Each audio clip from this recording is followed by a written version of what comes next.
بسم الله الرحمن الرحيم.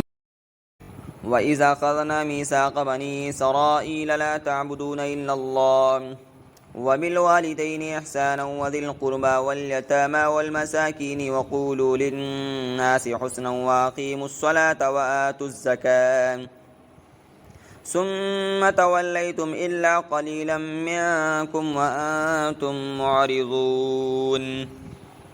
وإذا أخذنا ميثاقكم لا تسفكون دماءكم ولا تخرجون أنفسكم من دياركم ثم أقررتم وأنتم تشهدون ثم أنتم هؤلاء تقتلون أنفسكم وتخرجون فريقا منكم من ديارهم تظاهرون عليهم بالإثم والعدوان وإن يأتوكم أسارى تفادوهم وهو محرم عليكم إخراجهم أفتؤمنون ببعض الكتاب وتكفرون ببعض فما جزاء من يفعل ذلك منكم إلا خزي في الحياة الدنيا ويوم القيامة يردون إلى أشد العذاب وما الله بغافل عما تعملون.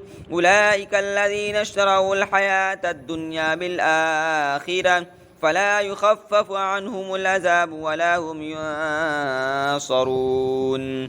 ولقد آتينا موسى الكتاب وقفينا من بعده بالرسل وآتينا عيسى ابن مريم البينات وأيدناه بروح القدس أفكلما جاءكم رسول بما لا تهوى أنفسكم استكبرتم ففريقا كذبتم وفريقا تقتلون.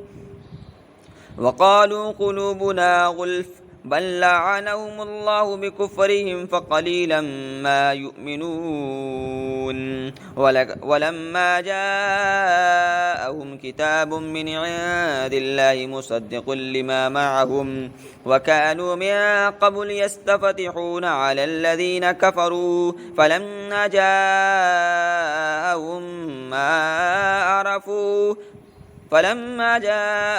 ما عرفوا كفروا به فلعنة الله على الكافرين. بئس ما اشتروا به أنفسهم أن يكفروا بما أنزل الله بغيا أن ينزل الله من فضله على من يشاء من عباده فباءوا بغضب على غضب وللكافرين عذاب مهين. وإذا قيل لهم آمنوا بما أنزل الله قالوا نؤمن بما أنزل علينا ويكفرون بما وراءه وهو الحق مصدقا لما معهم قل فلم تقتلون أنبياء الله من قبل إن كنتم مؤمنين.